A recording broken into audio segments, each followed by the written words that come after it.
All right. Hello and welcome to the Joyscape Therapy podcast, where we discuss and review everyday behavior for everyday people. I'm your host, Marissa McKenzie. I'm a board certified behavior analyst, also known as a BCBA, and the East Bay Regional Director for Joyscape. If you're new here, we discuss relevant topics within the field of behavior analysis. We hope to bring educational, intriguing conversation to these topics and hope that you enjoy your time with us. If you do, please leave a review and follow us on social media and check out our website. You can find us on Instagram and Facebook at Joyscape Therapy, where we post fun and engaging content. We also have a blog on our website at joyscapetherapy.com with fun activities for kids, helpful resources for parents, and much more. As an added note, we offer free parent workshops once a month and hold events in the South and East Bay area in California that are open to the public. These are family-friendly events, and if you're in the area of Northern California, we hope you get the opportunity to meet some of us or meet some of you at some of these community events.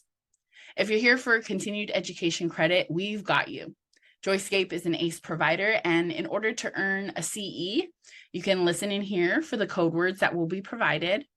Then you can visit our website at www.joyscapetherapy.com/CEUS. You'll enter the code words there, enter your BACB info at checkout, then you'll receive your certificate within 5 to 7 business days. And without further ado, I am very excited to introduce the topic for today, which is focused on workplace conflict. And today our guest speaker is Cindy Dow. Cindy is a fellow colleague and a BCBA. And Cindy, go ahead and take the floor and share a little bit about yourself. Thank you, Marissa. Thank you so much for having me on this podcast. So as she said, my name is Cindy Dow. I'm a BCBA here at Joyscape. I'm also a employee engagement specialist here at the company. I've been at the field for about 10 years now. I started back, as an RBT even before that was a title, and kind of worked my way up to be a BCBA. And, of course, I've worked at many different ABA companies at this point, and I know we're about to talk about workplace conflict, and a lot of the examples we are going to be providing here is drawing from my past history and my past employment history. Yes, great. We are so excited to have you on, Cindy. Just to cover for the article that we'll be discussing, kind of basing our conversation on, it was conducted by Kazemi, Carter, Davies, and it's titled Workplace Conflict in Applied Behavior Analysis, Prevalence, Impact, and Training. So we'll go ahead and cite that article for you in the show notes. So our topic today is behavior analysis in workplace. So what is that? What is behavior analysis? Kind of, put simply for those that might be new to the concept, maybe RBTs, kind of get a varied audience here. So it's a science of understanding behavior as it relates to the environment. We focus on behavioral change through scientifically based concepts such as reinforcement, utilizing strategies for increasing desired behaviors and decreasing less desirable behaviors. So through observation of how one behaves in the environment, how that behavior changes and shifts according to the environment. One example, just to provide a little bit of basis. So if I'm at Panera and they have a separated recycle, compost, landfill, and versus if I'm at a park where there's only one trash bin and kind of everything under the sun might go under there. So my behavior changes with my environment, just to kind of give a little bit of basis of what that might look like and how it relates to some of the contingencies within that place. And this can be across many environments, many different behaviors. So another step to look at and what we focus on and what you might hear throughout this episode is we look at proactive strategies, antecedent strategies that can prevent that less desirable behavior and create more ways to elicit a desirable behavior. So recycling or using my reusable bottle instead of having to trash a plastic bottle at the park. Just a multiple different examples that we can kind of come into contact with. We also will probably discuss consequence strategies or reactive strategies, how we respond after that behavior. And I'm faced with the dilemma at the park where there's no recycling option. So I hold my water bottle until I find a bin, or I can trash it combined with a bin and hope for the best. So ABA can't be implemented across environments, individuals, and almost all behavior. So let's get into this. How does this relate to workplace and conflict? So Cindy, I would love to hear your thoughts, because we're really going to get into it. But in our field alone, we've seen just so much growth, even just across like a 2-year span. At conferences in the last year, I've seen a lot of the graphs just looking at 2020 to 2022. And when we're just even looking at BCBAs, it's about a 16K increase of individuals who've become certified from that period of time. So it just kind of gives the audience a little bit of context of like how fast our field is growing, and also the need, right? So yeah, I think, even just touching on the growth, any comments on, how exponential and quick our growth has been in just the last couple of years?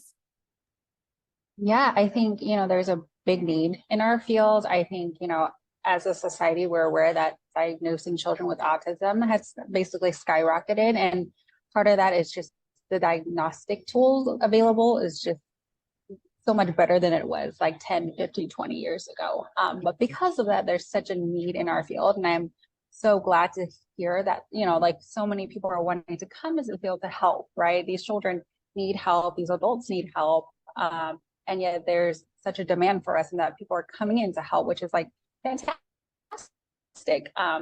But however, like, due to the rapid growth, right, there's always, concerns about like, is training, what does training look like? How does coursework look like? I know the BACB, which is our like basically board that oversees all BCBAs, RBT, and the BCABAs, they're working diligently on firming up some of those standards over the years. They've done a lot of work in terms of, increasing our requirements to make sure we're trained and, we're doing the good work, even though the demand is high, which I think in a way is great, but also then comes a lot of dilemmas that come into play. I think some of the things that have come out a few years is just kind of how is ABA, right? Like there's a lot of backlash in how we're implementing ABA.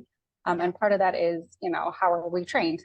There's also a lot of backlash in terms of like supervision. How is that being done? Is there quality supervision? And I think with this article, it brings up a new piece of, I guess, an issue or another roadblock to consider is conflict, right? We're taught what are the basis of ABA, but at what point are we taught, hey, there's a conflict, how can we resolve it? How can we move forward? And how can we use what we know in our science and implement that in our environment versus just focusing that on our clients? Yes. And one thing I really love that they mentioned and emphasized was like conflict detection and retention training. So I love that piece, because I don't think I like had separated that as like its own, like detecting conflict, I think is a skill in itself that maybe I hadn't acknowledged at first. But yeah, you're right. How we talked about like you really using some of our like foundation, right? That reinforcement, those proactive strategies, reactive strategies, and using them in the workplace, because with such rapid growth comes kind of that concern of making sure we're putting out or we're supporting with putting out quality clinicians, quality practitioners, understanding that our field is also a science. So yeah, I just kind of the question that popped up to me and kind of kept repeating as I was reading this article is, why don't we do a good job naturally as BCBAs to kind of detect and conflict management or detect and manage conflict in the workplace? What are your thoughts, Cindy? Oh, I have a lot of thoughts on this topic. I mean, we'll start at the basics of, ABA is a science that kind of looks at your environment and your behavior. Within our science, we never blame an individual or, so to speak, an organism, right, on their behavior, because we see it as the environment is the one that's controlling that behavior. And it's been this long debated thing, even in psychology, of nature versus nurture, right? What part of it is part of the nature of the organism versus they were nurtured that way. And in ABA, a lot of what we believe in is the environment is what shapes who you are, what you do, your behaviors. And I think, before we all come into this field, right? Like you have to be 18 years old before you can start an RBT. Up until that point, right? We live in a society where we assign labels to people and we attribute it to their personalities, right? You're lazy, you're hardworking, you know, but we never look at the environment and be like, hey, you were in an environment where you didn't have to exert a certain behavior, or hey, you were in an environment where you really had to exert a behavior, right? And I think just jumping into the field, you know, we don't automatically just switch like, hey, we learned something new here, let's like discard our whole past. It takes a little bit to learn like, hey, it's ABA isn't just for our clients, our consumers. Like ABA is applicable even as adults, right? We as adults are tied by reinforcement, consequences, you know, environmental factors, and you know, our society is so gung-ho on rule-governed behavior that sometimes we forget contingencies also exist, and we as organisms also respond to those contingencies. So I think that's kind of like the big thing that kind of why there's like conflict is that, you know, I can see it being an HR versus a BCBA thing, right? HR is focused on rules, regulations, follow these rules, follow these laws. And as a BCBA, you're like, well, wait, but the contingencies aren't there for me to, you know, have this behavior. And so this is where I think like a lot of what we do kind of like implodes on itself, because we're kind of at a crossroads of, well, what do we follow? Do we follow what we know, or do we kind of like put that at the wayside and have to go with what everyone else is doing? And I love that we're having this conversation, because I think it's also important, like you mentioned, right? Being set up for success, being in an environment that allows us to maybe decreases the fact of like where we have to feel like we have to choose, right? Is that if we are better aligned and we're in an environment, a workplace where we feel aligned, then it, you know, those situations where it has to kind of be that like HR or, you know, the clinical aspect, or, you know, what I have capacity to hold versus the pressures to take on, right? And I love how you mentioned that lazy versus hardworking. You know, we categorize those things, and, you know, particularly when talking about the workplace, like, you know, a BCBA should not be measured on how many cases they can hold, right? And I think that that's a really important thing, that when it comes to you know, supply and demand, if you're really thinking about it, it's like, oh yeah, give me these cases, I can take them on. But we're talking about quality, and that even goes down to preparation in our grad programs, and into our supervision field work that we were kind of briefly touching on before. So yeah, we kind of touched on it already too, is like, who does conflict affect? And, you know, that comes down to, it is really an umbrella, right? It can affect a lot of people, down to the consumer, the clients, the families we serve, the employee, the employer, the service provider. You know, in this article, they looked at statistics of revolving around leaving a job due to conflict. So 62% agree to have considered leaving a job due to workplace conflict, and 44% report they had to terminate or lose a case due to conflict. So just kind of an idea of, you know, what this can trickle down to. Yeah, Oh, go ahead.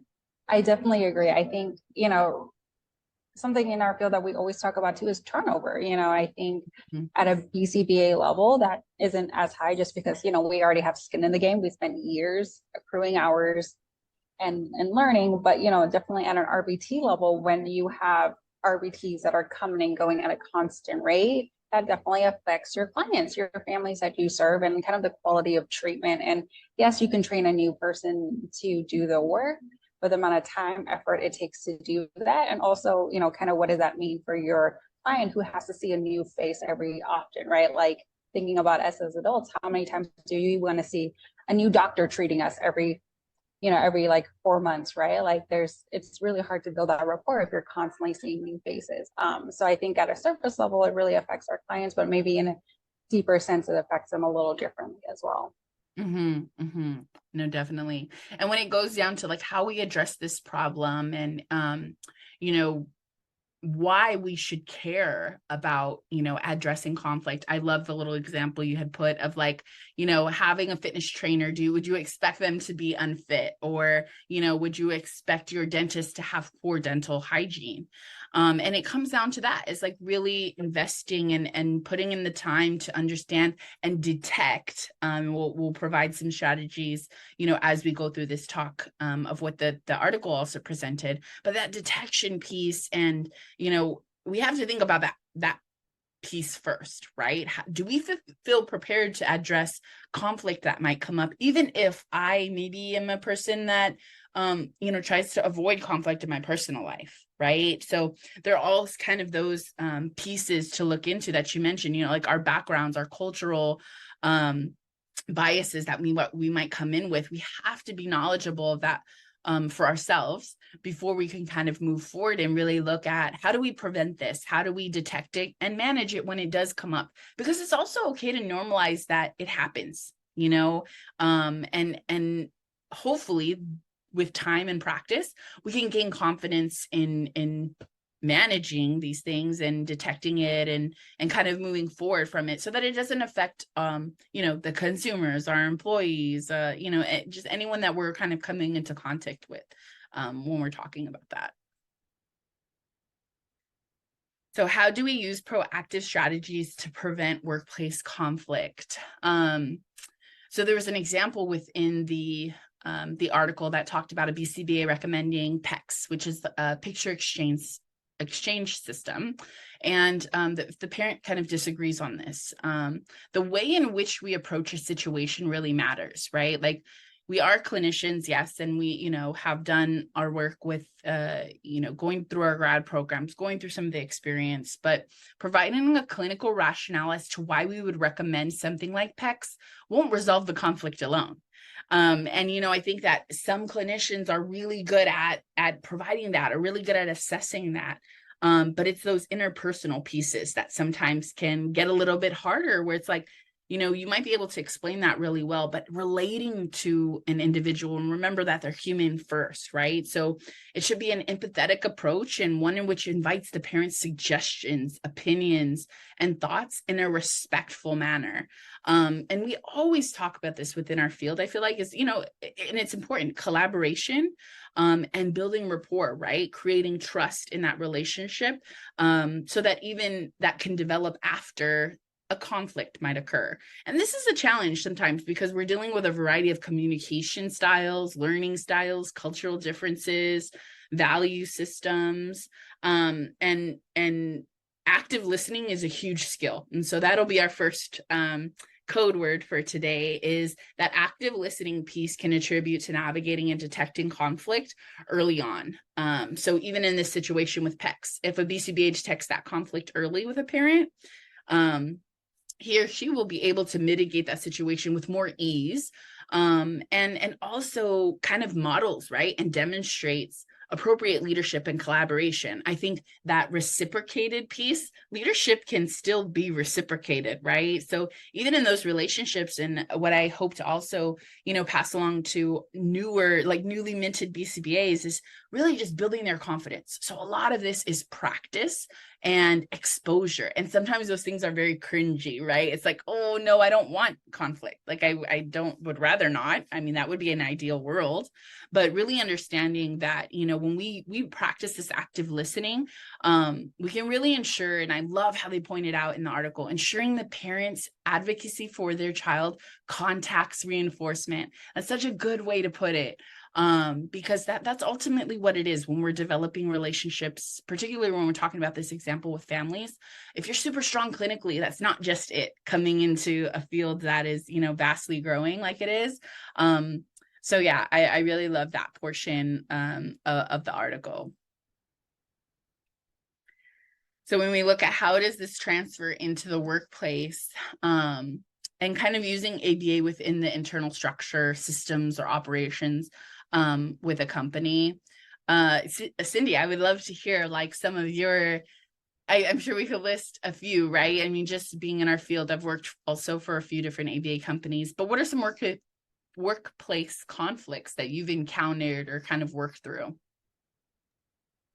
Yeah, there's actually been quite a lot of, not surprising, right? I've worked through many of the roles, starting from RBT, and definitely, as an RBT, you face a lot of conflict with maybe not so much families, but more so with your supervisor. And in that aspect, it's extremely hard because you have to consider the power dynamics, right? You are working under someone, you have a job you need to keep, but if something isn't going right, right, you're kind of reinforced by just avoiding it and just keeping your mouth quiet. So that way you can keep your job, keep your income, keep things status quo. That's definitely one. There's definitely, as you know, progress, right? As a supervisor yourself, you can then have conflict with your RBTs. You can then have conflict with your mentors. And something I've experienced a lot is actually just conflict within the company, more so with the administration or the HR department. And this is where it kind of gets a little sticky because a lot of these bigger companies, they have like external HR departments, right, that aren't from the field. But yet the way they handle situations is different than how a BCBA would handle a situation, right? So, kind of that piece you mentioned where, in the example, the parent brought up concerns about PECs. And just because you give a rationale doesn't mean it's solved. And I feel like a lot of HR companies or departments kind of just give a rationale, and because you're an adult, right, you're supposed to take it and then walk away, but that doesn't necessarily resolve the environmental like stimuli that's affecting you or the conflict. But yeah, definitely some things there that can affect kind of your workflow and just the way you work in your company. Yeah, definitely. And to like break it down too, like I put some examples of just, being with larger companies and sometimes like, when it comes down to it, staffing, right? It's like, oh, let's put this RBT for an hour just to cover so-and-so's break. And then, we can resume the 3-hour sessions with the other therapist. And, those are just examples of really things that you're faced with. And even when we're thinking ethically, clinically, those are conflict, right? Like, how do we manage and work through that? And I think culture matters a ton. And you had touched on it a little bit too, but having, like, I really appreciate working for BCBA owned company, right? A BCBA managed company, I think is a big one too. And, I think that in the field, we're catching less and less of that. And as we're looking for, as employees too, understanding what you're looking for. And like I mentioned, that kind of alignment, right? It's tough to say, but I wonder, the larger the company, the more you might get away from that, right? It's just kind of naturally, you're servicing more people, you're going to have, there's less capacity for, kind of not even just BCBA owned, but BCBA managed, right? So like you mentioned, an HR department might not have anything, might not know much about the clinical piece that we're kind of dealing with when we're treatment planning, when we're providing direct services for the clients. And so, yeah, culture matters. If I feel invited to provide feedback, if I feel heard, and that's where that active listening piece comes in too. And when we're talking about turnover, same thing for our RBTs, making sure that they feel heard and that their opinions are valid and their thoughts and insights are taken into consideration of what kind of services do we want to provide. And if they're quality, then we should be hearing some of that, right? Yeah, exactly. And I just want to kind of echo that a little bit of like sometimes you bring up the problem and they say, oh, we're gonna work on it, and so their verbal behavior, right, verbal behavior is also behavior, will confirm and like seem like they're actively listening, right, but then weeks, months later, and there's no observable behavior to what they confirmed, right? So as like someone who is in the field of behavior, understanding like, well, you said you would do one thing, you didn't, what's going on here? And then, as a behavior analyst, you just analyze their behavior because that's what you do naturally. And you're like, well, were you engaging in avoidant behavior? Are you engaging in escape behavior? Like, what's going on here? That's not matching. And that also can create conflict of like being told one thing and then not seeing the follow through of that. Yes. No. That's very good point. I loved how you put here some of in our notes, like the reinforcement schedules and matching law, those incompatible tasks and behaviors. Can you speak a little bit to that, Cindy? Yes, of course. So going to reinforcement schedules, obviously are all organisms that, do things to gain things, right? We want reinforcement. And it so happens in our society, money, right, is something we earn by because it is in a necessity. That's what you need to buy food, to have shelter, to have kind of your basic needs met. And so obviously here in the US, all of our jobs are jobs that require money. And, being a behavior analyst, you work for a company and you expect pay for what you're working for. And it's definitely easier in California just because there is a transparency in pay that, we mostly know what other BCBAs are getting paid and at what companies. And there's definitely conflict there when, you work at a company, other BCBAs are being paid more than you for doing the same work. Or that other BCBAs at other companies are getting paid more for the same work that you're doing. And so kind of taking that into consideration for matching law, right? We know that behavior flows where reinforcement goes. So that's where, we want to put our efforts into. And that also creates conflict because you have companies who are trying to vie for people to join and come in, and they are also motivated by money, which then kind of creates a lot of people wanting money. And, of course, more problems can create a lot of conflict. Yeah. But yeah, I think, a very prime example of this would be, at my old company, they had a system called scorecards. So the idea was that you don't get a raise all year, except for when we do these scorecard reviews. And there was a billable minimum requirement for you to hit in order to get a raise. Now, this is where it got sticky because there was a point in the company where, RBTs were leaving faster than we can keep them. And so there were all these clients that needed hours to be fulfilled. So what they were doing was they were putting BCBAs, basically in direct therapy with these children. But yet, because we're doing direct therapy, we weren't able to meet our billable hours requirement. And basically we were told that if you have to do direct therapy with a kid, that doesn't count towards your billable requirement. You still have to find a way to make up these billable hours, which, if you think about it, is incompatible, right? I can't be doing direct therapy and also billable hours at the same time. Those are two different tasks. There are only 8 hours in a day. And if I, spend 4 hours in direct therapy, that's another 4 hours I can't bill. Yep. And so that kind of created conflict because now you're creating a situation where someone is going above and beyond to make sure services are being provided, but yet they aren't getting a raise. And in a way, it is incompatible with this thing that everyone wants, that reinforcement that we want. So that was kind of like a big, HR implemented this system, but yet behaviorally, it contradicts everything we know about reinforcement and behavior. Yes. No, that's a really good example. And, I think it's really important to share and have transparencies about some of our experiences, not to knock anyone that has maybe been a part of it. Like, I know for me too, like, workplace conflict has been a thing, and I think resonates with me because when I came out of the gates as a BCBA, it was a large company and they had a great training program. And, I'm really just learning as I go. And it was like, oh, we're going to, you need to do this 8-hour supervising training. And I was like, oh, okay. But I don't necessarily have to do the training yet, right? Because one, I felt like I was not prepared to supervise people because I was still learning my job right out of, my grad program as a new BCBA. And it was like, oh no, you're going to be providing supervision for, 6 RBTs and 2 assistant supervisors who are in their master's program. So, just kind of an idea to that of I think it's important to share these experiences so we know how to navigate them, right? And again, we will provide some strategies. We're not just, going to provide all this conflict and be like, okay, what do we do with it? But, really understanding that with growth comes a lot of these. So I think the point being is that you will face conflict.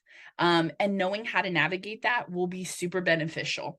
And again, going back to the opportunities to address things and detect things, will just make us a better, well-rounded clinician and practitioner to be able to kind of work around these things. And even when we're talking about I remember having scheduling conflict, and it was just even the pandemic. The pandemic was a really big one where I think we were all in a state of chaos and just trying to figure out where things fit. And, it was just like this scheduling thing of like, here, they have to do X amount of hours all over telehealth. And mind you, I had never provided, direct therapy over Zoom. And these kids who some weren't even really compatible for telehealth, maybe we shouldn't even be doing it, right? But it did come from, the top down of like, we need to be doing ABA.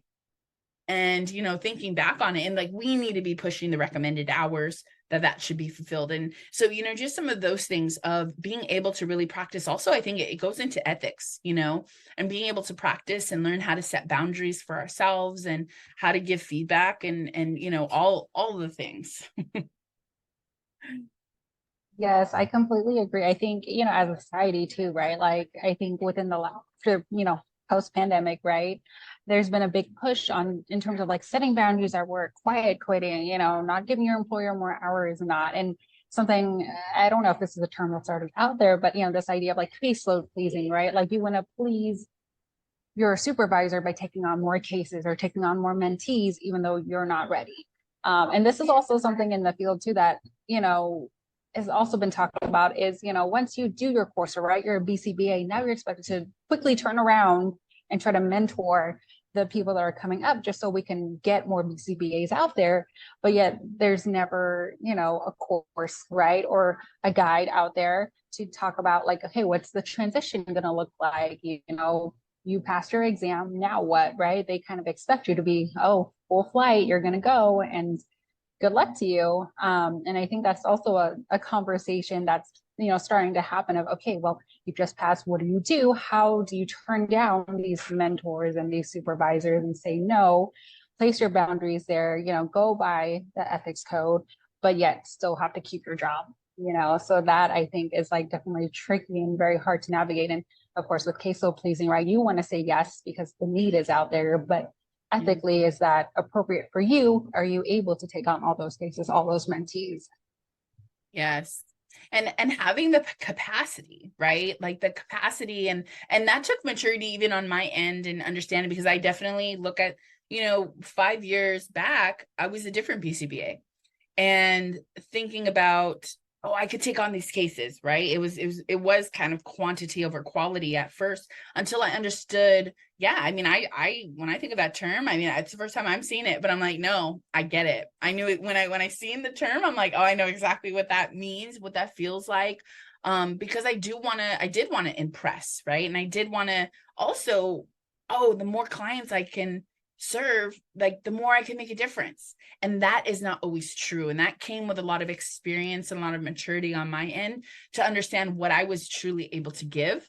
And also when I do have that capacity, what it looks like and how different it can be to be like, hey, like this feels much better. I have more emotional, mental capacity to really do my job and enjoy it. And that's a piece we don't talk about a lot, is like to enjoy what you do on a day-to-day. And we might say that as a concept, but to actually like be doing it and, end your day and feel good about it. I think that's maybe something like a piece of reinforcement that we don't always think about or always have. But, I am also a firm believer that some people don't have to love their job. But if you do, it definitely is a plus,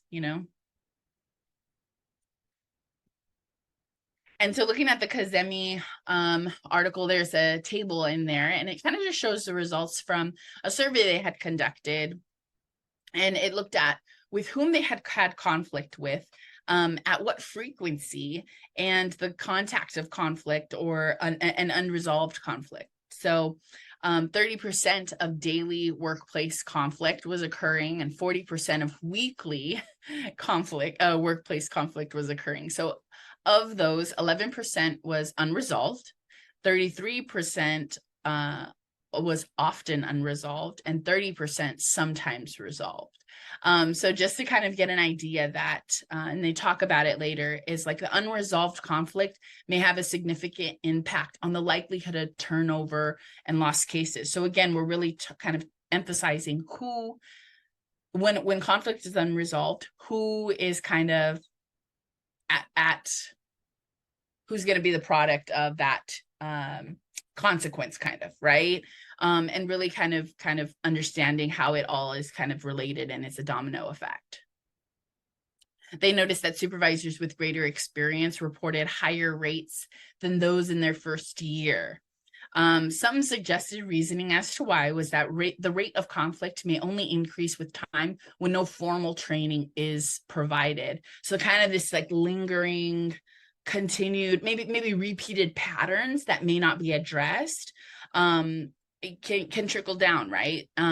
Another proposed reasoning was that more experienced, the higher likelihood that the more experienced BCBAs would have a higher likelihood of being assigned cases that had conflict or were more susceptible maybe to conflict.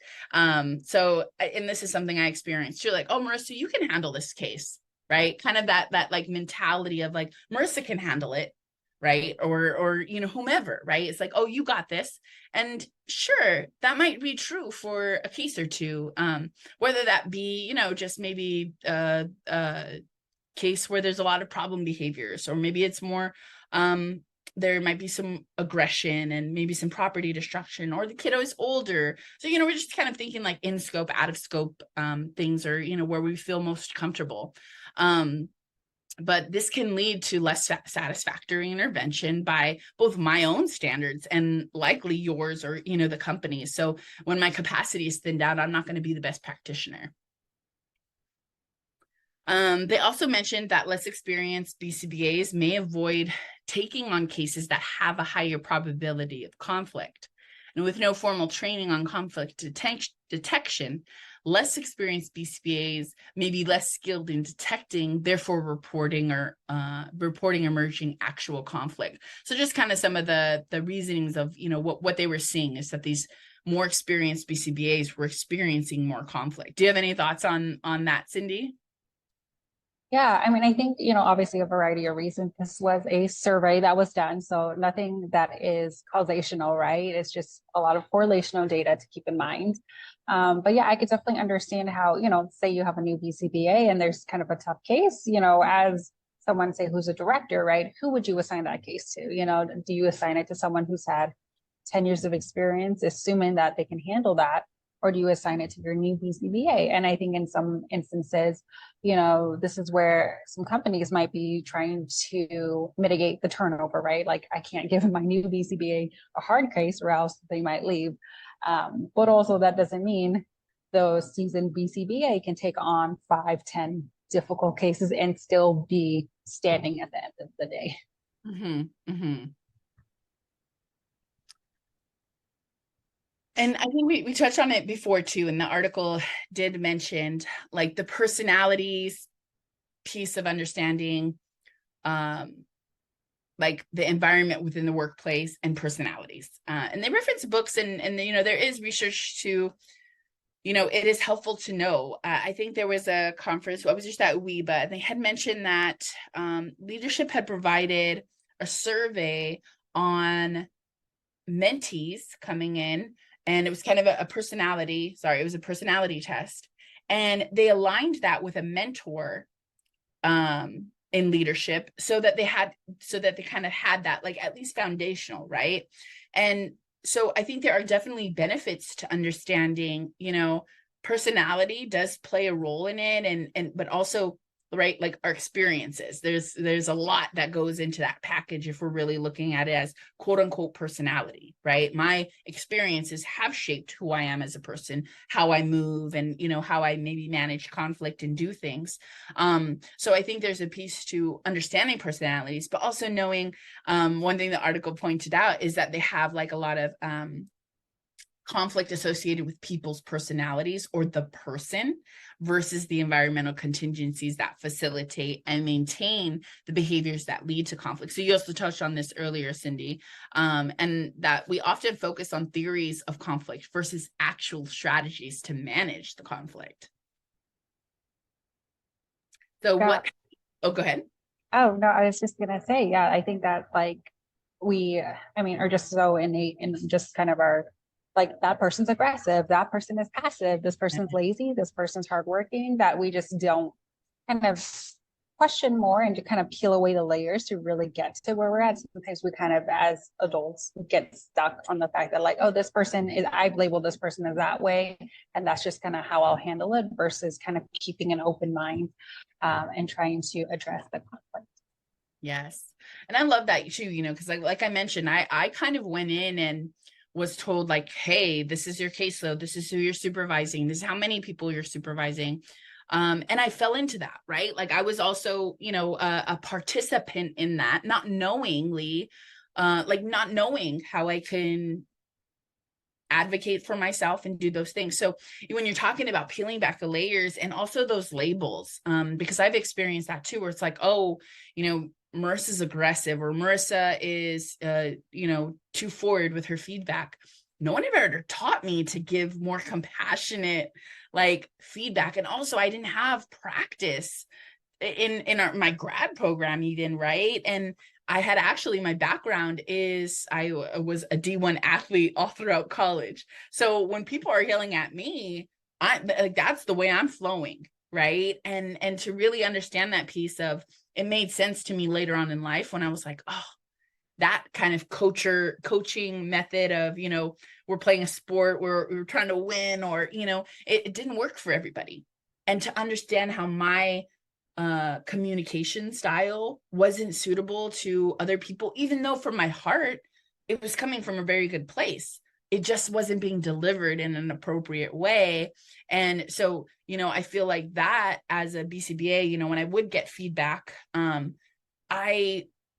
I wasn't really given direction, right? On, okay, hey, Marissa, someone thought this was, you know, a little bit too forward, or, you know, it wasn't very thoughtful, even though what you're saying, you know, can be constructive and can be helpful for another to learn from. You're not delivering it in a way that they're, you know, receiving it. And so there was no training on that, you know? And I think when we're talking about how to manage conflict, that also goes into how do we navigate this, right? And understanding how, like you mentioned earlier, power dynamics that should be considered. So our second code word is resolution. So we've done good to kind of bring up some of these pieces on conflict and, you know, what they had, so, or what they are. And so now how to navigate it, right? How to work through it. So the article presents a few different strategies, and we'll go through them, and then maybe we could touch on a few pieces. So number one, detect and approach to confirm the conflict. That I thought was very interesting, is confirming the conflict, right? Does it exist? 2, determine the appropriate time and place to resolve the conflict. 3, actively listen and determine common ground. 4, collaborate to propose feasible solutions.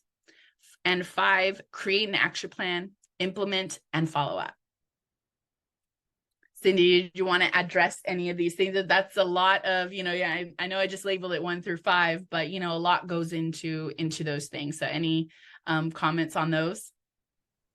Yeah, I would really, you know, just highlight the ending piece too, is, you know, I think sometimes as adults, right, we say, we speak it into existence and then we hope things change and then we just walk away. But from our, you know, obviously our science, we know that generalization is important, maintenance is important, right? You have to continually to check to make sure, hey, whatever I just implemented is actually working and actually maintaining. And I think that's definitely a key piece here, because I can see a lot of conflict being resolved or being said they're resolved, right? But no one ever checked up to make sure it actually was resolved or that things are being implemented. And I think that kind of is a piece that is lacking a lot of times. And I think that's really the key piece here, is you can implement the best resolution, right? The best plan, whatever it is, but if it doesn't maintain, what's the point? Why did you do it if everything just kind of went back to square one?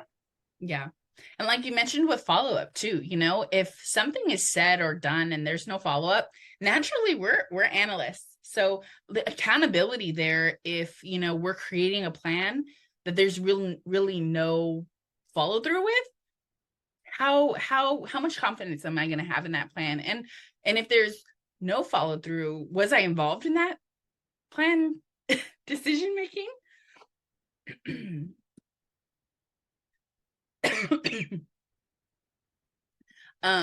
And I loved how they talked about confirming the conflict.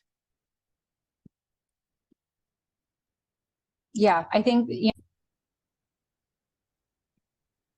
so I think with like, confirming conflict, that's a big part of like being adults. I think sometimes, we get in our heads a little bit about like, hey, or do we have a problem? Do we have an issue? And then, kind of the whole social norms of like, sometimes if you don't speak it, it doesn't exist, right? And I think that's so important of like making sure like, hey, if there actually is conflict, you want to address it and make sure, you smooth that bump over. And if there's not, then you can like kind of breathe a sigh of fresh air and move on. But I think that's so important to make sure like, hey, let's actually identify what's going on here and address it before it grows to be any bigger. Yes. Yeah. And that's a big piece of detection, right? Is like making sure that we can address it. And kind of the sooner you get in there, it's likely that the issue is still at a small level, that it's not going to have these residual effects, right? Where if you can't, oftentimes conflict in the workplace, you will likely have to work with that individual again, right? Or continue working with that individual. So yeah, how you resolve the conflict will matter for, maybe, months, years down the line. So yeah, I think that's a key piece. Appropriate time and place, that's a big one.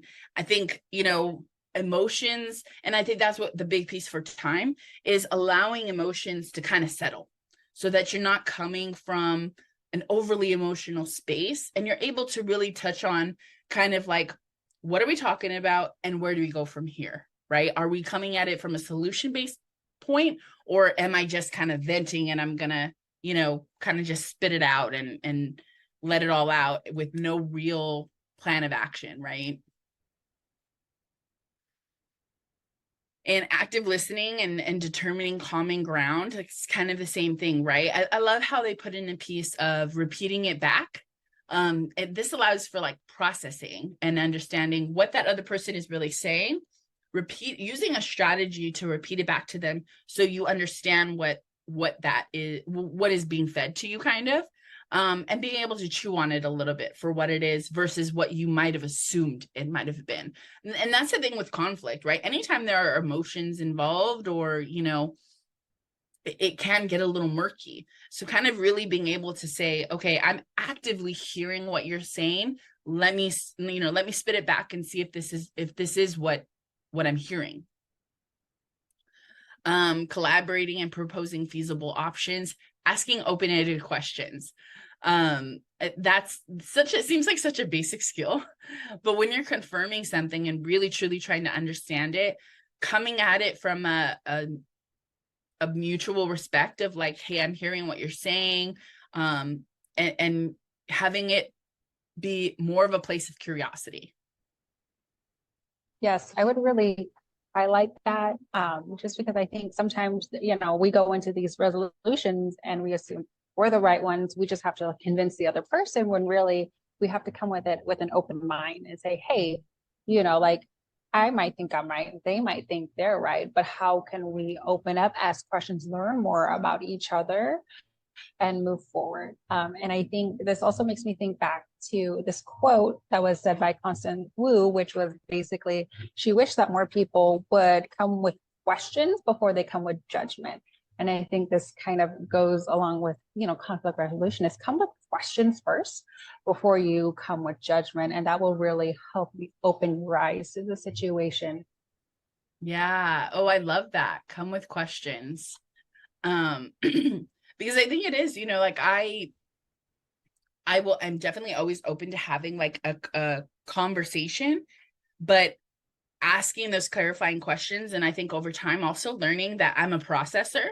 I can be someone who talks, and, it may seemingly come off as active listening, but I've learned like, no, Marissa, you need to actually pause, like almost a delayed pause for myself to absorb what is happening and process how I want to respond, in a more neutral way that I can really take it in.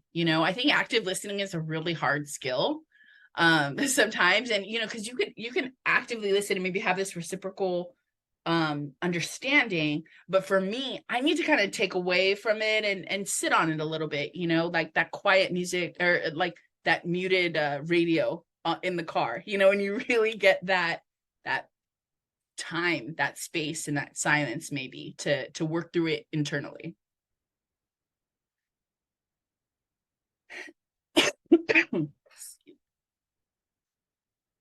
So solutions on a wider scale.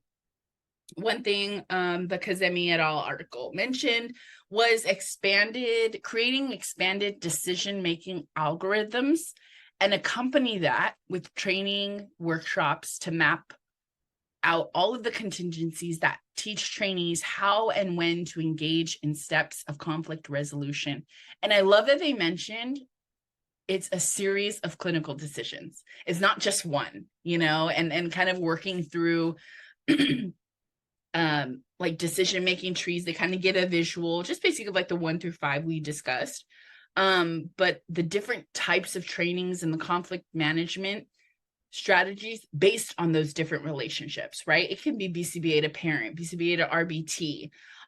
So it's just a really a more rounded look at what's really going on. And that's hard, even as leadership, right? Like to be like, oh, we have to touch on this and this. And I think trying to cram it all in is also not an effective way, right? Learning like these things, you know, are larger concepts to understand, and active listening in itself can be an entire training workshop, right? Yeah, for sure. I think, you know, you hit directly in the head that like it's not a one size fits all, basically. Like I wish it was like that, right? Like I wish it was just so everyone follow this formula, okay, and we're good and done, right? There's just so many different dynamics and relationships, and you know, everyone has their own histories, their own background, and culture is a big one as well, and how to navigate all of those things. It's hard, right? Like to take into consideration all of these things when engaging with other individuals. And I think that's also why, you know, not everyone in the world is friends, right? We have our certain people that we are friends with, and that's the same with relationships. And it's definitely harder in a workplace where you do have to get along with so many different types of individuals. You can't just pick and choose, you know, who you get along with and who you want to discard, because you have to have that relationship at work and be professional. But I do agree that, you know, having a series of different clinical decisions, having different decision-making trees based on those relationships and culture and backgrounds, I think is definitely going to help people identify what they need to do depending on who they're trying to communicate with, to do it in a very effective way. Absolutely. And so, yeah, any close, I mean, I think that was a great closing statement as it goes, but, you know, even for us, right, being part of leadership and understanding like our own experiences and how to continue to be able to train our staff, hear our staff out, and guide them towards, you know, like management of conflict in the workplace. You know, I don't know, any last takeaways that you wanted to kind of point out before we close out here? Nice. Yeah, I think just, you know, continually to reflect and build ourselves. I think that is one thing as a field, you know, we are all, you know, we know that's going to happen with the research, right? With developing research, we just kind of get better at what we do, but keeping that open mind. And, you know, I wish I was the type of person that was like, okay, I know everything. I'm at the very tippy top of that mountain, right? Like, it's just going to be an ongoing process of like self-development. And I think just being open to that, open to feedback, and to understand that, like, you know, even though I want to be perfect, I'm not. And, you know, just because, you know, I want things to work out a certain way, I have to take into consideration other people and, you know, how I play a role in supporting our staff is important, and understanding, you know, their perspectives and just keeping an open mind. Yes. I love that. I love that. I think, yeah, same, just like how we provide compassionate care to our families, right, that we serve, and our clients, taking that into the role we play as leadership matters, you know, and being able to navigate. I think we're in a unique situation where we're still involved in that, you know, the groundwork, the direct therapy. I really appreciate that piece, at least for me, because it does keep me still in tune with what's going on kind of on the floor, right? And being able to see that even from a leadership position, still having that strong clinical stronghold, I think is helpful for me. So great. Thank you so much, Cindy, for joining us on our official 10th episode of the Joyscape Therapy podcast. Tune into previously recorded episodes and follow, download, leave a review, and spread the word so we can continue to provide insightful and educational content for you as the listener.